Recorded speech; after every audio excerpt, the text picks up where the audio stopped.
Hello, hello, hello. Namaste. We have no music, no opening title or anything.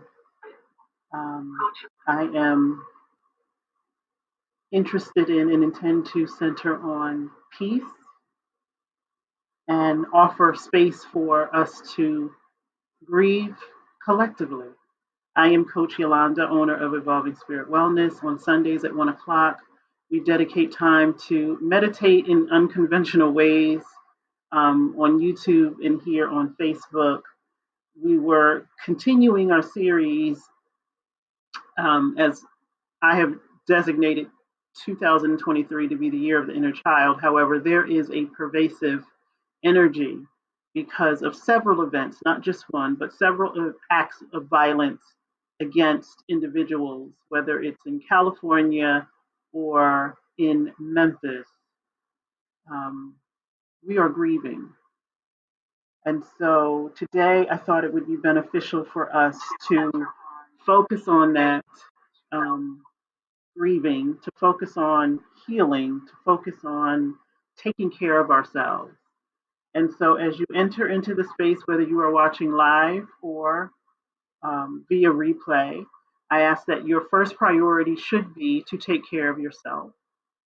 Make sure that you are in an environment that is conducive to healing, meaning you are not distracting anyone else and they are not distracting you. If you need something to drink, hopefully it is healthy and something that will also provide you nourishment.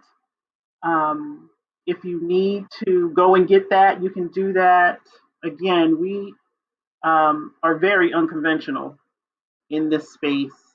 But we are always mindful of taking care of yourself first. And I hope that we are all mindful of the comment that I have placed to please refrain from making any comments centered around acts of violence or the perpetrators of violence. They are not our focus. That will have its appropriate place in time to be a focus. Hello, my dear. But right now, this is time for us. This is time for us to center on our healing and what it is that we may need. And that is what the purpose of collective grieving is, because it is what I believe that we are doing. I believe we have been doing it for quite some time, whether we are aware of it or not. We certainly have all experienced our own personal grief, but when you see it in a public way, you don't have to know the people, you don't have to be personally involved to feel it.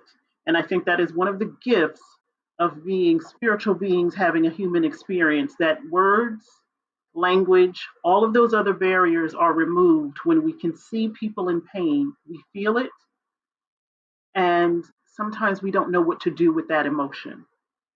Sometimes we don't know what to do with the rage, the confusion, the anger, and any other emotion that may spring up. So today, I want us to focus on what is it that you need, understanding that there is wisdom that comes from grieving if we allow ourselves to see it and to experience it.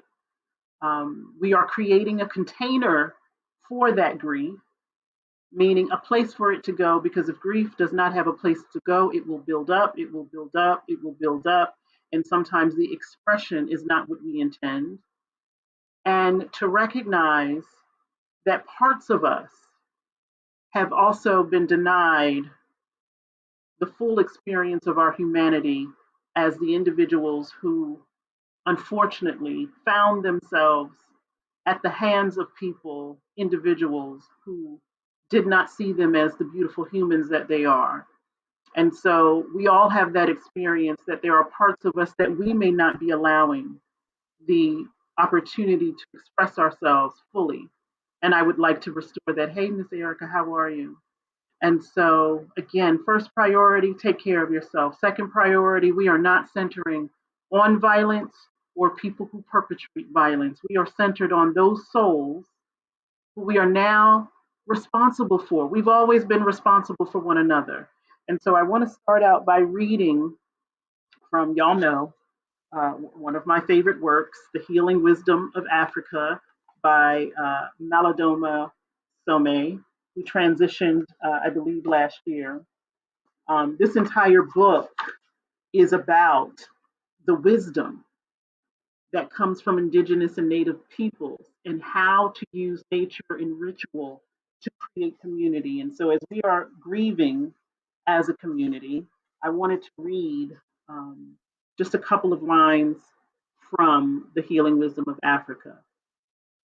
In the same way, death spurs the village to take a collective interest because it has lost one of its important members, and therefore death also is an occasion for a lot of collective ritual.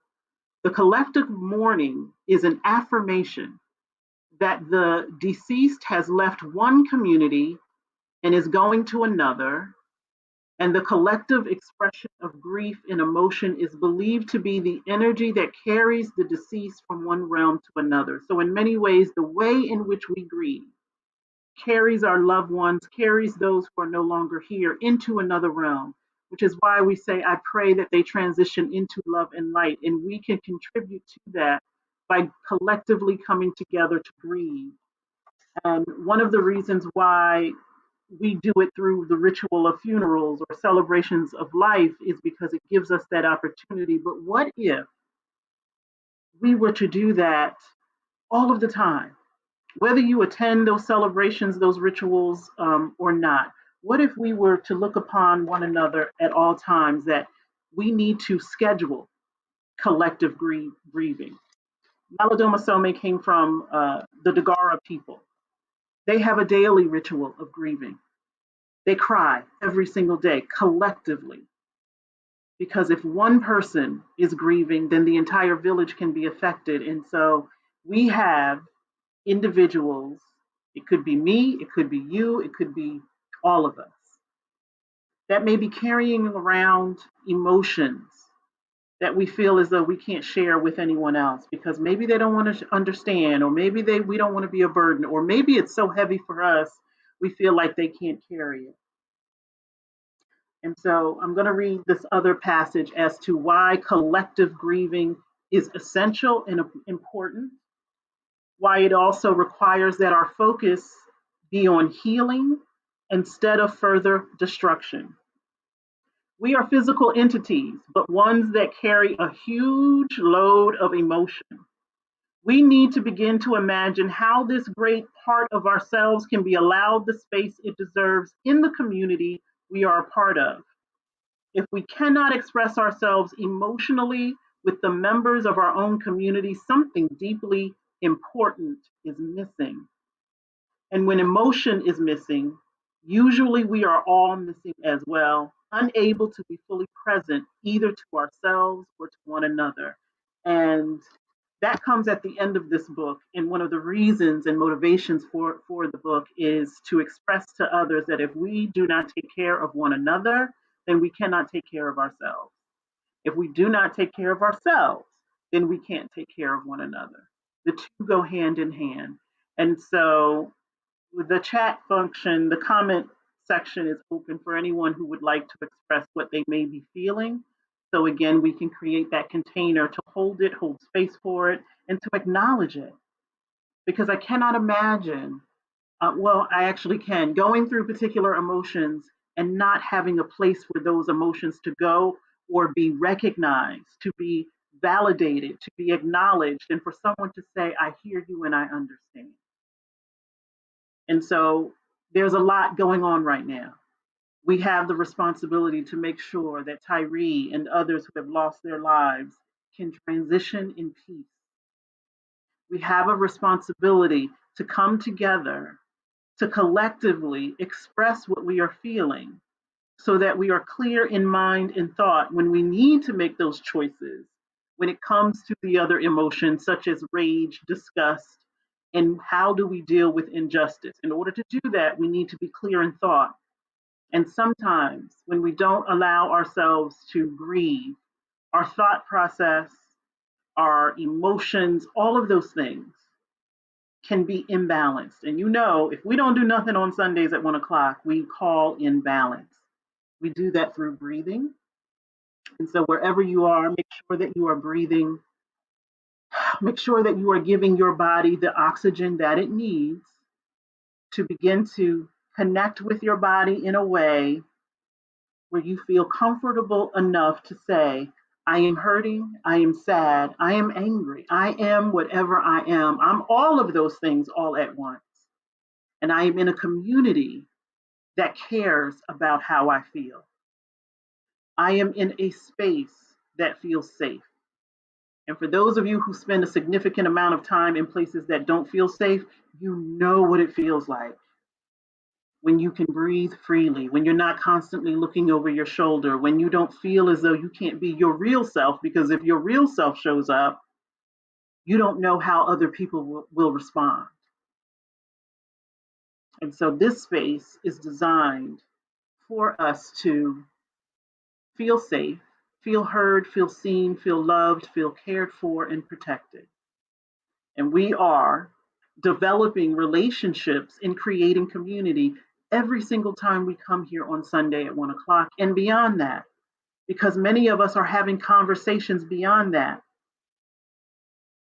Thank you, Marissa. So let's talk about this. We seem to be so disconnected from what it feels like to witness something so traumatic. I was having the conversation with a friend last night about that. And it was one of the reasons why I felt compelled to make a video about watching trauma, watching, death and destruction and despair, and how the motivation for wanting to see it or being a part of it seems to be a cultural thing that didn't always land, for lack of a better word, didn't always land the way that it used to. I am fully aware that in the past, the viewing and the connection to and the witness to traumatic events was a necessary tactic, so to speak, to show people what was going on. Because people could cry out and say these things are happening and people would deny it. Oh, that's not happening. Nobody did that. That's an exaggeration. Until things started to be recorded and viewed. And one of the tactics of nonviolent protest, all of those individuals who had to learn how to let things unfold without reacting, is to show and to demonstrate that even when we're sitting at lunch counters, even when we are riding a bus, even when we're doing these everyday things, we are still the victims of violence. But that was a day and a time when we didn't have access to so much information, where we couldn't just click on something and get a whole diet of information. And so it was a tactic that was used to sway opinion and decisions because people were embarrassed. People were horrified. People were, because people were looking at people's humanity being denied. I no longer believe that that is so. Because we have so much information, because we've seen so much, we don't even bat an eye. And that can be very confusing, where we seem to be so unmoved. Oh, yeah, there was another school shooting. I don't know about anybody else, but I only need to see one child being hurt or harmed for me to feel what I need to feel. But we see it so often, we think, well, that's the cost of living in the United States. Well, that's the cost of living in a free society. And that can't be. That can't be true. And so, yeah, that feeling of confusion where why are we not up in arms? Why are we not changing? Why are we not? Because we have gotten to a place where we think that's a Tuesday. That's a Tuesday in America. Let's go back to, reality shows and all of this other stuff to numb us from the reality that we are seeing. Or sometimes it's so heavy that we don't really want to see it, that we don't really want to absorb it, that we don't really even want to believe that it's real. That's happening to them. That's a them problem. That's not a me problem. But similar to the feelings in this book, if one of us is not well, none of us is well. We lost a brother in Memphis. We lost a son. We lost a cousin. We lost a member of our tribe, a member of our community. And it hurts. And it hurts because it also makes you feel like, if something happened to me, would I just be another news story? Would I even be missed? Would, they talk about me on Monday and forget about me on Tuesday? That is confusing to the brain, to the body, and to everything that we know to be true. When you see yourself as human, when you see other people as human, it can be confusing with this disregard. And, something that I made note of yesterday, that there are individuals who enjoy it, who enjoy to see the trauma of other people. It's entertainment. Let me see more. And let me rewind it and watch it again. And then if it happens again on a Thursday, I'm going to watch that too. And I'm just going to keep watching this story over and over. And it really doesn't bother me because I don't see those people as human anyway. It's, like when someone, and I may be that someone, sees a fly and I'm like, I got to kill that fly. I don't see that fly as a being, I see it as a nuisance. And so if I see you as a nuisance or less than, I don't care about your trauma, I don't care about your struggle. And so that can cause us all to grieve, because how did we get here? And how do we continuously return to this place? And is there any place where that is not occurring? But if it keeps occurring, it becomes a widespread problem, which is why I believe it is all of our responsibilities to ask ourselves, what do I do with this wisdom? This pain that I am experiencing, this grief that I am experiencing. So maybe a question for your question is, what do you do with your confusion? How does it motivate you? How does the confusion and the disconnection move us in such a way that we become more loving? How does it require us to show up in a different way? And I will admit to feeling disappointed, yet again disappointed. And not disappointed in any particular thing, just an overall feeling of, I'm just so disappointed in us, all of us, who seem to not know better, do better, or strive to work towards. How we seem to get caught up in insignificant things. The price of eggs. Who the hell cares about the price of eggs when grown men can't make it home to their families who love them? Who cares about who's playing in the Super Bowl if I have to worry every time my loved one leaves the house?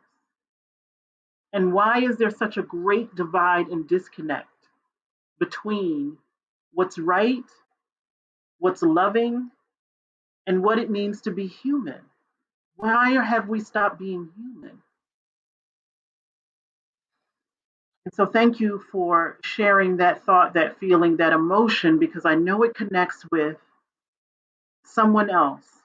So that now someone else feels, oh, it's not just me that feels confused.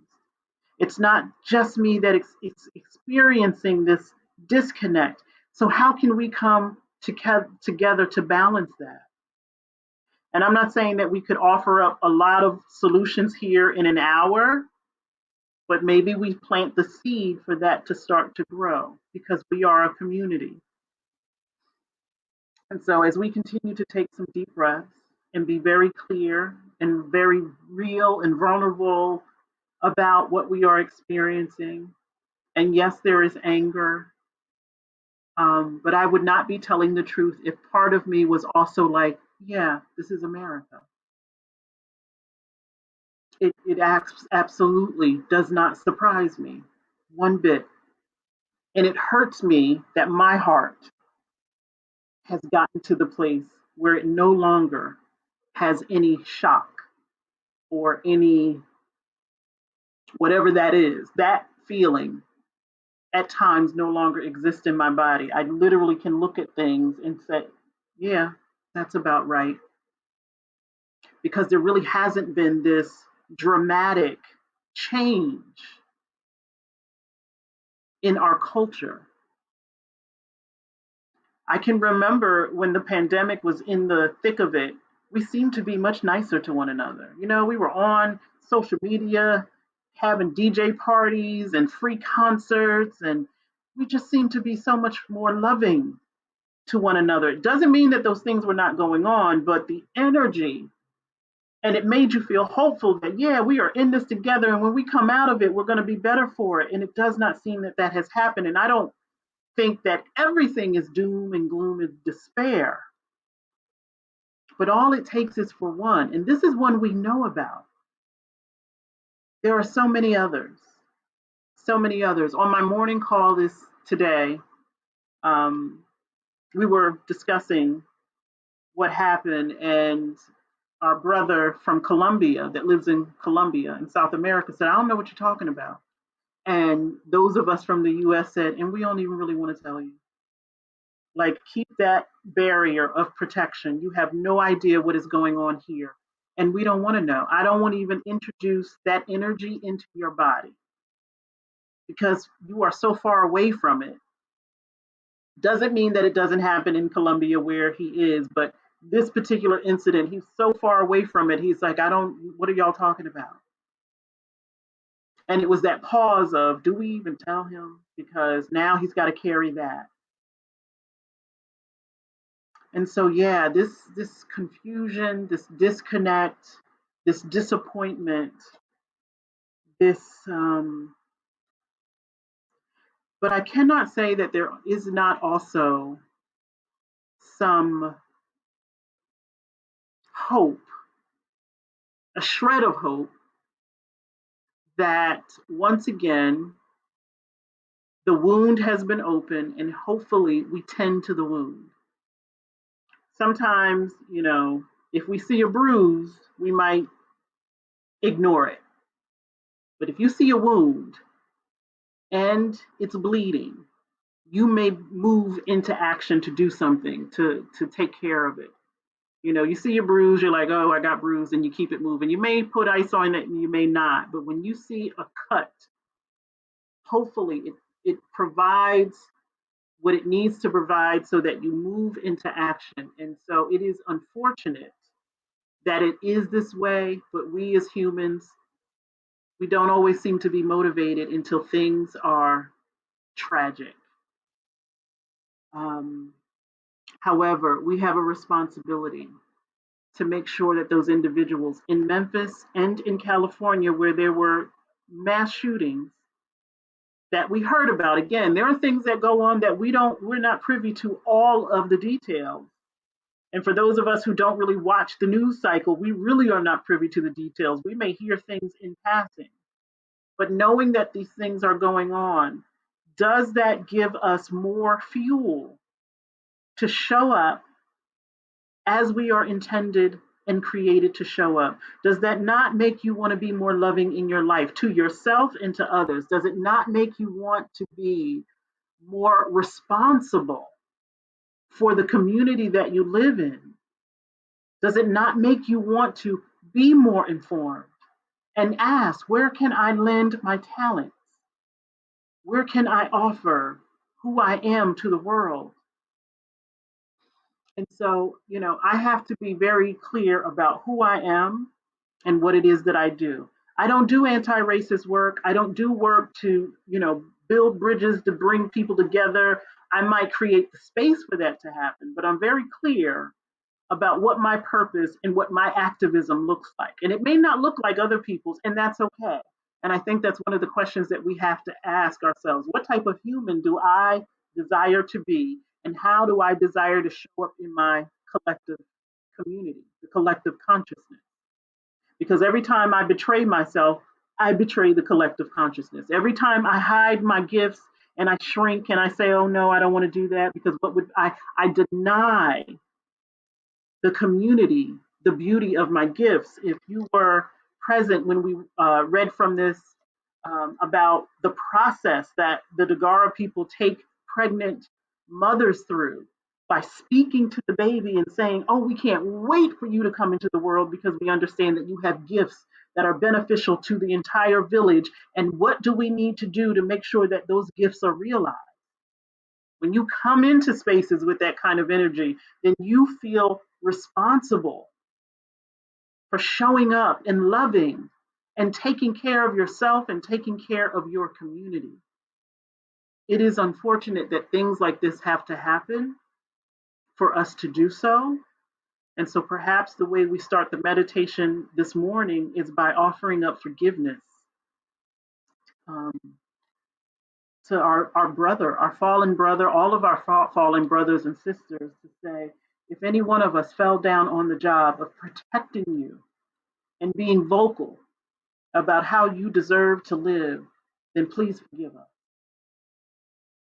If as an elder I did not do my job to make sure that those that come after me have what they need to grow up into safe spaces, if I turned my head, if I didn't show up to vote, if I didn't become who I needed to become so that those who come after me could have a long life, then please forgive me.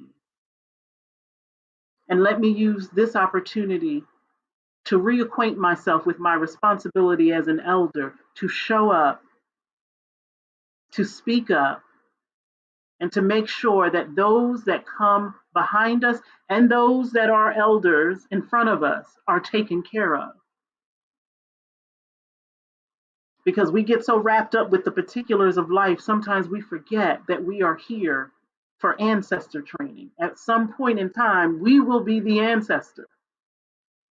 You better learn what you need to learn while you're here so that your transition is well spent and that there is some wisdom that you have to offer. And so we desire that each and every soul that has left this realm under traumatic experiences and events, whether they are known by the masses or not, if there is a debt that we owe because of our failure to show up fully, then we ask for forgiveness for that in this moment. And that it is now our intention to be mindful of when we are responsible for one another, when I am responsible for myself, when I dim my light, how that can make it that much more harder for those coming behind me. Because if I dim my light, then where are they going to look to? How are they going to travel down the road behind me if I'm dimming my light? But if I allow my light to shine, if I lay the foundation, if I speak up and show up in my full humanity, then I give them permission to do the same. If I let them know, I will take care of you, I am responsible for you, so that I don't fall victim to the perils that would cause me to sleep on the job, because some of us have been asleep on the job in our ancestor training, because other things have become a priority. And so I have to take care of myself. That's my first responsibility, is to take care of myself in such a way that I can take care of others, that I can offer up my gifts, that I can create a container of space for you to do the same thing. So I'm not also dimming your light so that my behavior doesn't become the focus and the priority that takes away from the collective. And so we ask that each and every single one of us come into full alignment with the responsibility of being a human. We are spiritual beings having a temporary human experience. And so it is our responsibility to realize our full potential as humans, but from the perspective of a spiritual being, to say, I am in both realms at all times. I am in a spiritual realm. I am in a physical realm. How do I marry those two entities so that my temporary human experience can be fully realized, and so I can transition knowing that I did my job here and I don't have to come back through here again? And how can I ensure that those who have been taken from us can transition in light and love and peace? How can I ensure that their transition is not in vain? that they are remembered for who they are, the light that they brought to this world, and the unrealized promises and gifts that can still be realized if we do our work. If we do our work. And we cannot do our work if we are not honest about what we are feeling and what we are experiencing. And so that is another reason for us to come together today to support one another, to love one another, to say, I love you, Erica. I love you, Marissa. I love you, John. I love everyone else that is watching and listening. I love you. And I'm responsible for you. And you are responsible for me. You better take care of me. And I better take care of you, because there are forces who are not doing that for us. We have to do it for ourselves. We have to do it for ourselves. And so take the confusion, take the disappointment, take the sadness, take the anger, take whatever you are feeling, face it, and say, I know I'm not alone in these feelings. And I know that there is something that we can do, should do, but right now let's take care of ourselves so that we can be our full selves, our balanced selves, our highest self, our holiest self, as we work towards taking care of one another. So take some deep breaths and let's do a quick check in with our body, because our bodies have been absorbing so much information in the past couple of days. And again, it could also be contributing to the disconnect. When your body is taking on all of that information, your body will do what it needs to do to take care of itself. And sometimes it's disconnection. It's, I can't do this right now. It's too much. And if you have been in that state of being, your mind might be tapping you to say, yeah, but this is going on. How are you shutting down? How are you numbing? This is the wrong time to numb. This is the wrong time to escape. This is the wrong time to do those things. We got to get into action. And so check and see if that's going on anywhere in your body where you feel hopeless,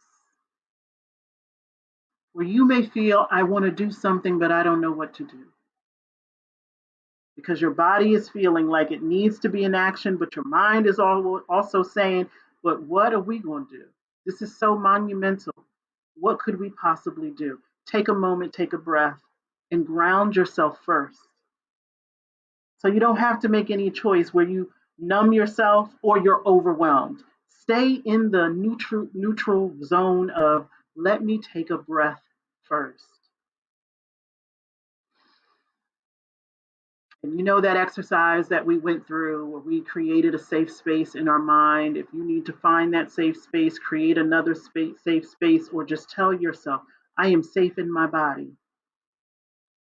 And that can feel contrary where you see and you have witnessed the abuse of Black and brown bodies. You need to tell yourself you are safe in your body. And that could be very challenging right now. We could feel threatened. And so we need to return back to this body that we have been given and tell ourselves continuously, I'm safe in this body. I'm safe with my mind. I'm safe with my thoughts. I'm safe with my feelings. And I want to be safe with my behavior too. I'm safe with my body because my body is my home. I am safe with my body because my body is my home. Again, don't give energy to the perpetrators of violence and those who hold anything against you. We'll get to them in due time. We have to take care of ourselves. And maybe for you, that's watching Black bodies smile and enjoy one another. I found myself watching a lot of Black cinema yesterday. Black people laughing, loving, making love to one another, just in joyful positions, because I needed to have that image in my mind instead of the imagery that has been presented. I needed to see Black people holding hands and hugging one another and kissing one another and laughing around a dinner table. I needed to see, Black people dressed stylishly from all eras.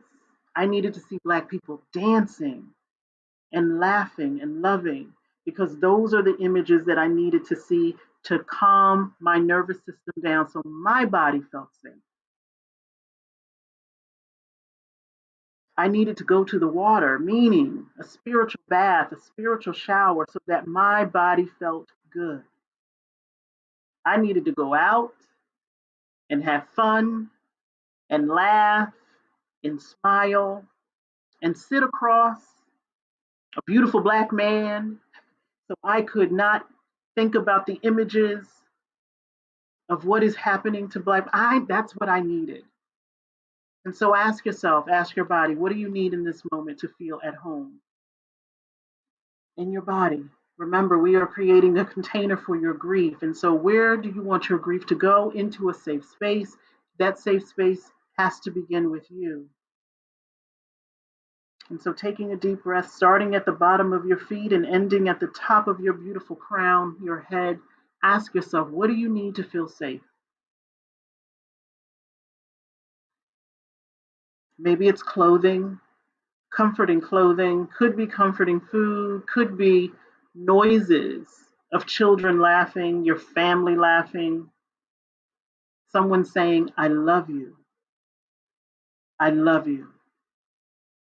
I recognize that when I was engaged in conversation this week or this weekend where someone was criticizing me, it hurt more. I'm already an open wound, and here you come with a criticism. It's going to hurt me more now than it normally would because I'm already an emotional open wound. And so, one of the things that we can do is to return to our own bodies and find that safe space within.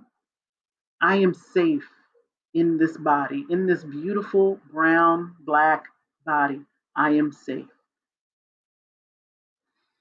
And as you continue to believe that, keep breathing and saying that and creating the imagery of your mind that feels like safety until you feel it to be true or truer than it did. And maybe once you feel at home here, then you are free to connect with other people. Sometimes we go right to other people before we figure out that we're safe here. And you see that happening, when somebody sees something and then they automatically share it. They haven't even investigated if it's true, if it's accurate, or if it's something that anybody else wants to see. But our brain will tell us something feels uncomfortable and I need to share it. I need to get it out. And maybe we need to figure out, how do I feel safe in my body? Because then I can ask myself, do I need to share this? Is this going to impact other people? Remember, you are part of a collective, and anything that you put out, you are responsible for. And so part of my conversation yesterday through my video about sharing imagery of traumatic events, be mindful of the energy you create. You might be okay with it, but you might be sharing it to someone who is not okay with it and utilizes it for a different purpose. And so make sure that you are okay with it first, and then you are better able to make the decision. Is this something that I need to share? Is it of value? Does it present the individual in the best light possible? I love the imagery of Brother Tyree's photographs and videos of him speaking. So beautiful. So beautiful. Let that be his legacy and his the imprint that we remember him having in this world. And so before we get to sharing and talking and all of those things, we've decided, we've created the energy of safety in our body, and then we can be more equipped to support the collective in the collective grieving by saying, what do I have to offer? Can I offer insight?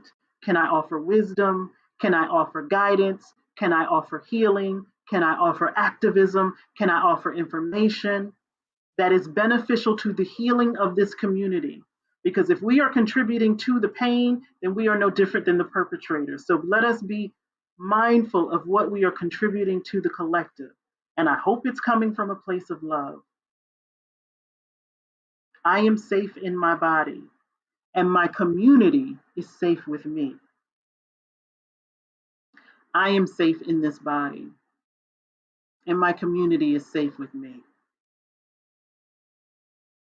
And if I can offer up anything to those who are grieving in ways that are different than my own, then let me be that vessel, let me be that container. If I can offer up prayers, condolences, or energy that supports the healing of those who feel at risk, at harm, then let me do that.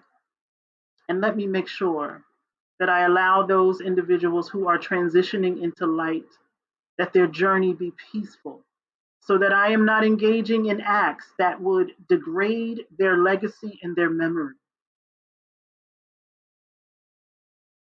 And as we come together to heal, then we may be better able prepared to do the work to dismantle the systems that create this ugliness in the world. But let us be of clear thought, clear mind. Let us be at home in our bodies. Let us be at home in the communities that we live in, but also the energetic collective community that we belong to. Because if we do not allow ourselves the full expression of our grief, it will come back to bite us. It will come back to harm us. It will be the reason why we are disconnected, because we've been grieving and we haven't been expressing. We haven't been loving. We haven't been taking care of ourselves. We haven't been mindful of the ancestors and that we are in ancestor training. We haven't been mindful because we're carrying a lot of emotions, and those emotions have to have a place to go. And they need to be done in a communal aspect because we are communal beings. And so we have offered up our forgiveness. We have asked for forgiveness for those who have transitioned if we have fallen short. And let us also be mindful of the energies that are present now that need us. The Nichols family needs us. They are our community. What are we going to offer them? The communities in California, the Asian community, they need us. What are we going to offer them? And all of the communities that have been under threat, they need us. They need you. They need me. What are we offering?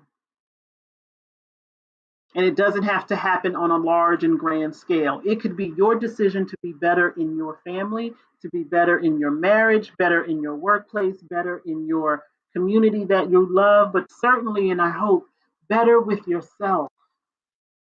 I hope that this provides the energy for you to be good to yourself.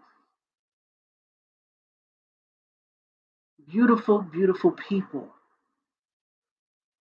Please be good to yourself, because when you're good to you, you're good to the collective. And when you're good to the collective, it does wonders. So that we don't feel confused, disconnected, disappointed, hurt, and harmed. So that we know that there are safe places that we can go so we don't have to hide. Because if we succumb to the fear, then we are also part of the problem, the programming, the systemic racism, white supremacy, or whatever you want to call it. If we dim because of it, then we are part of the programming. And I don't know about you. That's not how I want to show up in this world.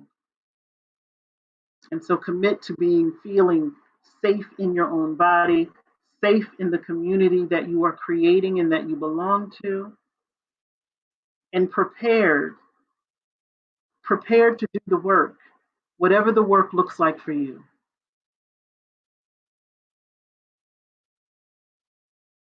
And it can absolutely feel like we are moving backwards. It can. And sometimes that movement backwards is because somewhere back here there was a lesson we didn't learn that we got to pick up so that we can move further. Sometimes going back is like that game, Candyland. Oh, you gotta go back. You gotta go back because there's something that you either didn't learn, didn't get, or didn't see that you need to see. Which is another reason why we need to show up fully. Because when we show up fully, then we experience things fully, we gain more wisdom, we gain more intelligence. And so, as we are continuing to take some deep breaths,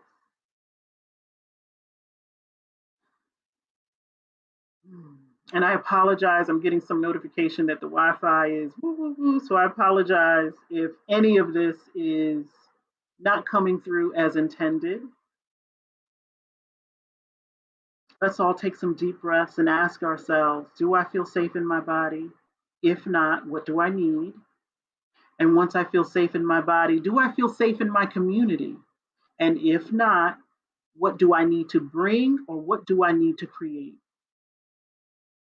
Because if you do not feel safe in the community that you are in, then ask yourself, then what do I need to do to make it safe? What gifts can I bring to clear out this energy?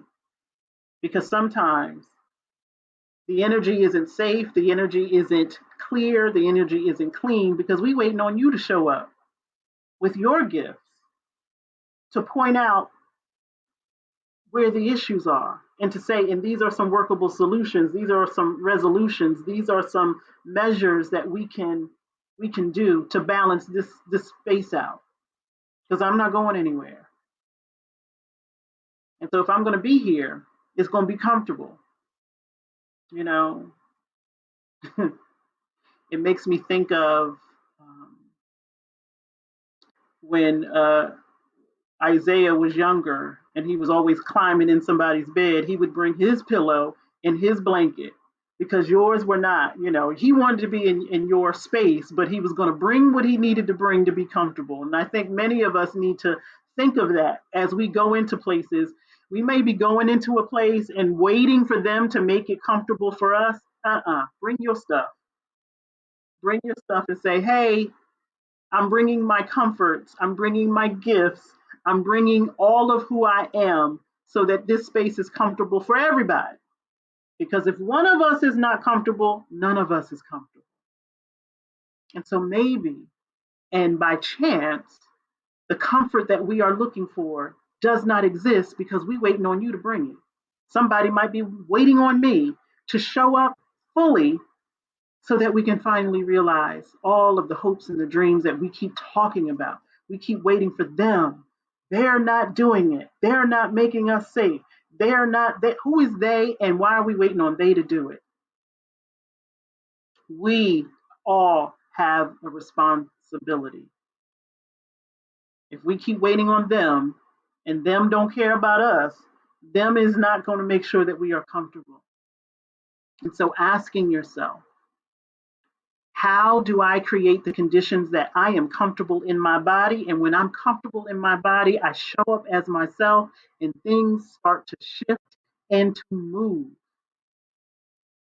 When I show up, I influence the space. I don't wait for the space to accommodate me because they ain't thinking about me. I'm showing up to say, this is who I am. These are the gifts and the talents that I bring. And you're going to appreciate them because it's good for everyone. It's good for everyone. And so, again, one of the most important things is for you to keep telling yourself, I am safe in this body. I don't care what the world says about the tone of my skin or the tone of my commentary. I am safe in my body. But you have to believe it. You can't just keep saying it, and also not creating the conditions where you really do feel safe in your body. And that's trusting yourself. That's being assertive. That's asking for what you want. I had a conversation yesterday to someone that said, listen, if you show up in a space and you waiting for them to figure out what it is that you need, you're going to be waiting a long time. Ask. Show up and say, you know what? I know that y'all do this thing a particular way. Have you ever considered doing it this way? You don't know. They might say yes. And sure enough, in this experience, this person was experiencing something at work and it was driving her crazy. And she said to her supervisor, hey, can we do X, Y, and Z? And the supervisor's like, sure. All you had to do was ask.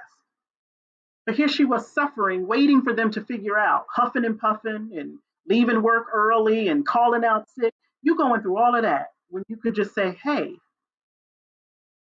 can I have a conversation with you? And maybe things will change. Can't guarantee that they always will, but you will never know if you don't ask. You will never know if you don't ask. And that comes from trusting yourself, feeling safe in your body, being assertive, being accountable to you, and saying, no one is going to give me anything. I have to ask for it. I have to ask for it. That comes from knowing who you are and what you require and that you deserve it. And because you belong to the collective, it has to be considered. Now, I know that there are places and spaces that don't care.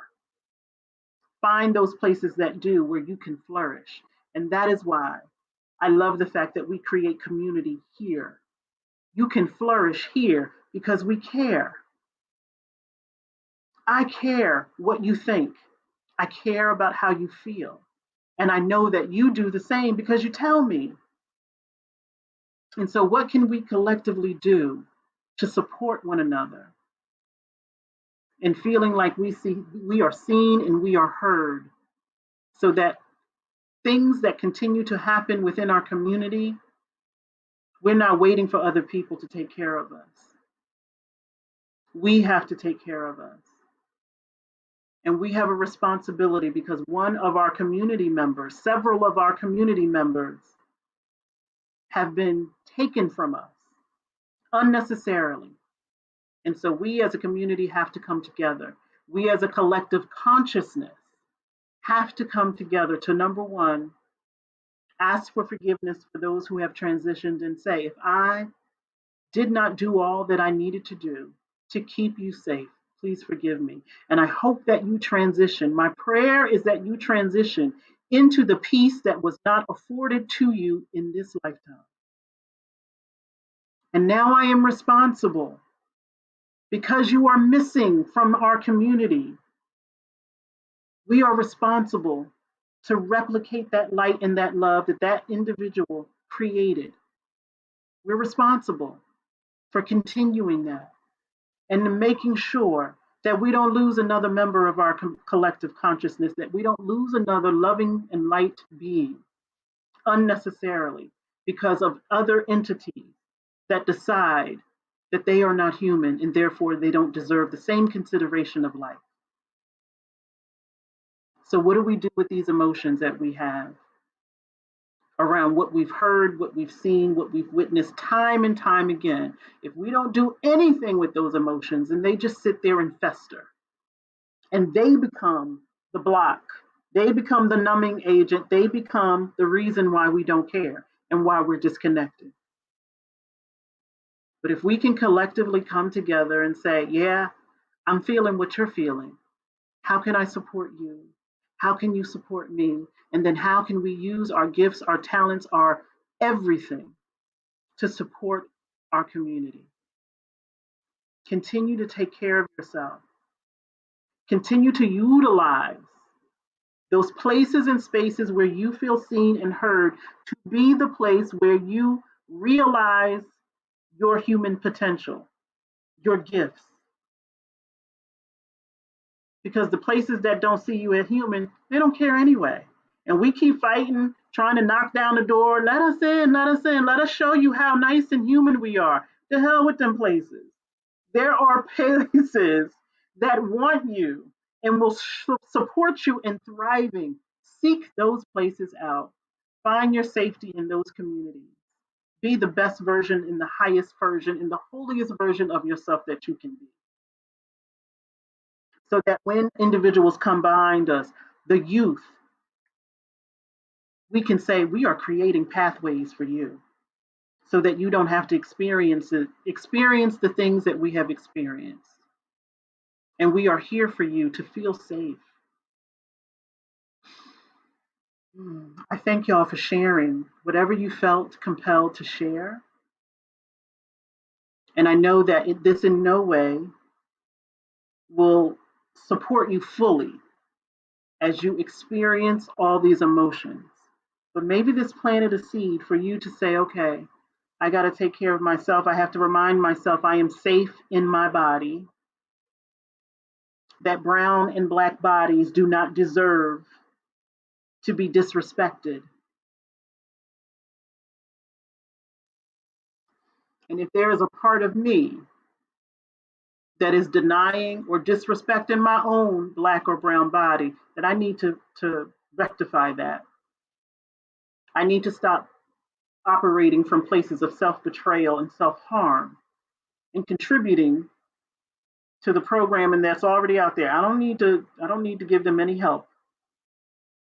And so I need to feel at home in my body and be proud of my body and be proud of who I am wherever I go. And I'm not going to, dim my light or censor myself because somebody else is uncomfortable with my blackness.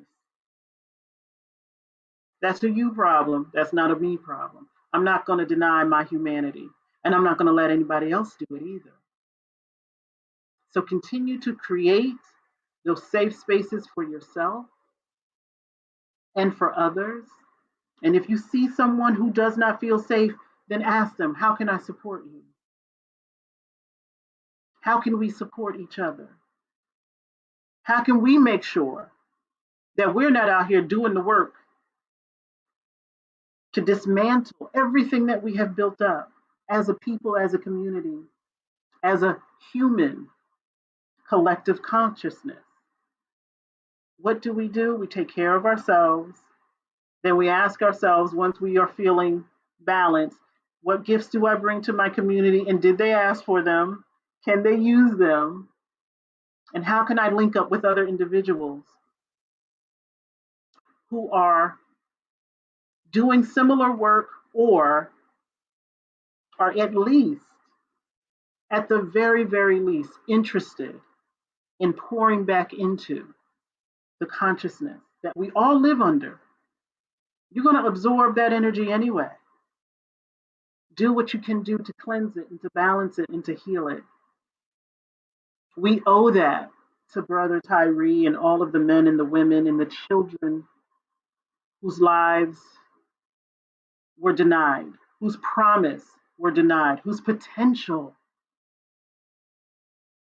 taken away. We owe that to them. And we need to make sure that, again, that they transition in peace by coming together and saying, hey, we are not well, but we are on our way to being well, and we can do that together. We can create space. We're not going to make anybody feel bad for feeling a particular way. We're going to ask them, well, do you need support with that? But if we just keep complaining and complaining and complaining, and they not doing this and they not doing that, take your focus off of they, because they were never invested in you. They are invested in them, and we are invested in us. And so, how are you going to invest in yourself? How are you going to invest in your community? How are you going to make sure that those who transition unmercifully, in just horrible ways, that the legacy that they have left behind is fully realized? I love y'all. I love you, Marissa. I love you, John. I see you, Shayna. I love you. And I love that I am part of your community and that you are a part of mine. And I am responsible for you and you are responsible for me. So if there's something that I can do to support you, please let me know. And if there is something you can do to support me, then ask me and I'm going to tell you.